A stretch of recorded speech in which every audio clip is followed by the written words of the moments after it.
જય શ્રી કૃષ્ણ। આજના આ વિડીયોમાં જાણીશું ઘરમાં કાચબો રાખવાના ચમત્કારિક ફાયદા। કાચબો કઈ દિશામાં કઈ જગ્યાએ રાખવો જોઈએ તેમજ કયો કાચબો ઘરમાં રાખવાથી શું ફાયદા થાય છે। કાચબો એ શાંત ધીમી ગતિથી ચાલતું પૃથ્વી પરનું સૌથી લાંબુ આયુષ્ય ધરાવતું પ્રાણી છે। ફેંગ શુઈમાં કાચબાને શુભ પ્રતીક માનવામાં આવ્યું છે। આથી જ ઘરમાં કાચબો રાખવાથી આર્થિક પ્રગતિ થાય છે।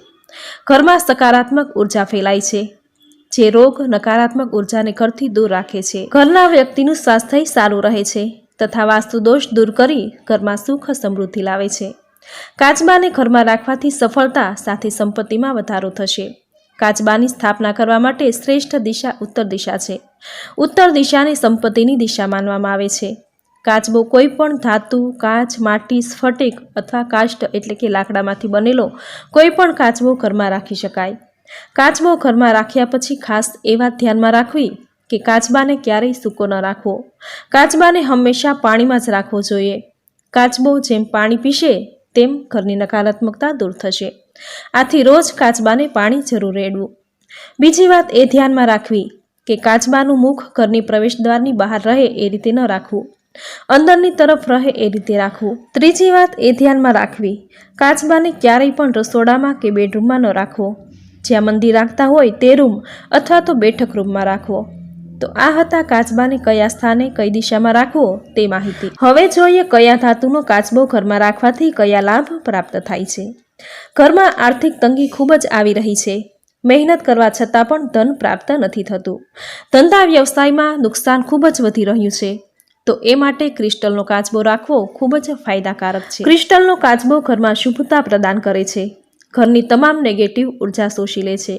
કાચબો જેટલું વધારે પાણી શોષી લે તેટલી ઘરની નકારાત્મકતા જલ્દી દૂર થશે। જે ઘર, ઓફિસ કે ધંધાના સ્થળે ઉત્તર પૂર્વ દિશામાં ઘરની અંદર તરફ મુખ રહે એ રીતે રાખવાથી સુખ સમૃદ્ધિ પ્રદાન કરે છે। ત્યાર પછી આવે છે ધાતુનો કાચબો। ધાતુના કાચબાને ઘરમાં રાખવાથી ઘરમાં આવેલું સંકટ દૂર થાય છે, કારણ કે આ કાચબામાં સકારાત્મક ઉર્જાને વધારવાની અદ્ભુત શક્તિ હોય છે। ધાતુમાંથી બનેલો કાચબો ઘર કે ધંધાના સ્થળે રાખવાથી લાભ પ્રદાન થશે। તે જગ્યાનું વાસ્તુ દોષ દૂર થઈ જશે, જેના લીધે ઘણી બધી સમસ્યાઓ હલ થઈ જશે। ત્યાર પછી આવે છે માટીનો કાચબો। માટીનો કાચબો ઘરમાં રાખવાથી જીવનમાં ઉર્જાનો પ્રવાહ સતત વહ્યા કરે છે। જીવનમાં આવતા ચડાવ ઉતાર ઓછા થાય છે, જેથી જીવનમાં શાંતિ, સુખ, દીર્ઘાયુષ્ય અને ધનની પ્રાપ્તિ થાય છે। ત્યાર પછી આવે છે માદા કાચબો, જેની પીઠ પર નાનું બચ્ચું હોય તે કાચબો। જે દંપતીને સંતાન પ્રાપ્તિ નથી થઈ રહી તેમણે આ કાચબો ઘરમાં અવશ્ય રાખવો જોઈએ। ત્યાર પછી આવે છે ચાંદીનો કાચબો। નવો વ્યાપાર કે ધંધો શરૂ કરવા ચાંદીનો કાચબો ઘરમાં કે વ્યાપારના સ્થળે રાખવો ખૂબ જ શુભ માનવામાં આવ્યું છે। ધંધાના સ્થળે ચાંદીનો કાચબો રાખવાથી ધંધામાં ઉત્તરોત્તર પ્રગતિ થશે। ત્યાર પછી આવે છે ફેંગ શુઈ કાચબો, જેના મોઢામાં સિક્કો હોય છે। તે ધનને આકર્ષિત કરવાની ચુંબકીય શક્તિ ધરાવે છે, જે ઘરમાં રાખવાથી ઘરની બરકત વધશે। ધંધાના સ્થળે રાખવાથી ધંધામાં પ્રગતિ થશે। ત્યાર પછી આવે છે છીપ કાચબો। છીપ કાચબાના પીઠના ભાગમાં પોલાણ હોય છે। આ પોલાણમાં ચોખા, હળદર અથવા લાલ કાગળનો ટુકડો રાખવો। લાલ કાગળના ટુકડામાં મનની ઈચ્છા લખવી। આ કાગળના ટુકડાને ગળીવાળી છીપ કાચબાના પોલાણમાં મૂકી દેવો, જેનાથી 100% મનની ઈચ્છા પૂર્ણ થશે। છીપ કાચબાને ઘરના મંદિરમાં રાખવાનો હોય છે, જે સૂકો જ રાખવાનો હોય છે, જેમાં પાણી ભરવાનું નથી હોતું। ઘરમાં શારીરિક સ્વાસ્થ્ય અને આયુષ્યની વૃદ્ધિ માટે છીપ કાચબાના પોલાણમાં હળદર ભરીને રાખવી। ઘરમાં ધન, સમૃદ્ધિ, બરકત વધારવા માટે કાચબાના પોલાણમાં ચોખા ભરીને રાખવા। યશ, કીર્તિ, સમાજમાં માન સન્માનની પ્રાપ્તિ માટે છીપ કાચબાના પોલાણમાં કેસર ભરીને રાખવું। જ્યારે પણ ઘરના મંદિરે પૂજા અર્ચના કરો ત્યારે છીપ કાચબાને મનની ઈચ્છા રોજ જણાવો।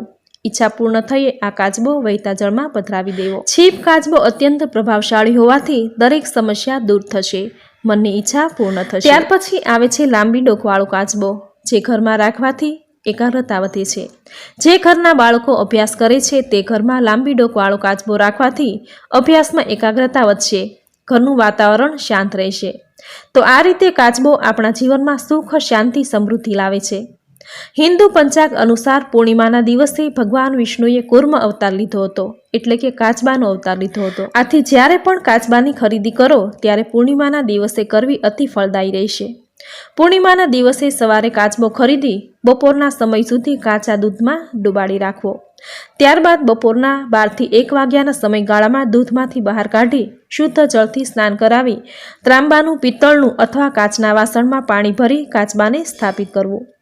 કાચબો એ જળચર પ્રાણી છે, આથી તેને હંમેશા ઉત્તર પૂર્વ દિશામાં જ રાખવો જોઈએ. સ્થાપિત કરતા સમયે કુર્મ અવતારના રૂપમાં પૂજા કરવી. કંકુ ચોખા ચડાવી ઓમ શ્રી કુર્માય નમઃ એ મંત્રનો 11 વખત જાપ કરવો.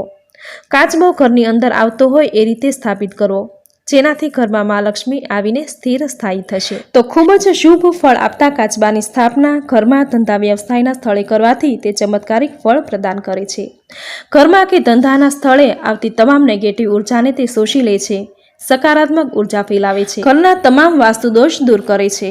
કાચબાને ઘરમાં પ્રસ્થાપિત કરવાથી 9 ગ્રહ દોષ પણ શાંત થાય છે, ઘરની દરિદ્રતા દૂર થાય છે, નોકરી ધંધામાં પ્રગતિ થાય છે, બાળકોને ભણવામાં એકાગ્રતા વધે છે.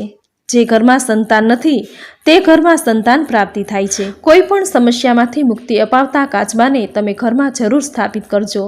તમારા ઘરમાં, પરિવારમાં, જીવનમાં હંમેશા ખુશીઓનો પ્રવાહ વહેતો રહેશે. વિડીયોને અંત સુધી જોવા માટે ધન્યવાદ.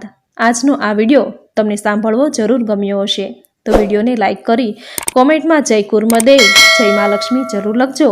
સાથે તમારા મનમાં કોઈ પણ પ્રશ્ન હોય તો કોમેન્ટ બોક્સમાં પૂછી શકો છો. આવી જ નવી ધાર્મિક માહિતી, નવા ધાર્મિક વિડીયો સાથે ફરી મળીશું. ત્યાં સુધી આપ સૌને મારા જય શ્રી કૃષ્ણ.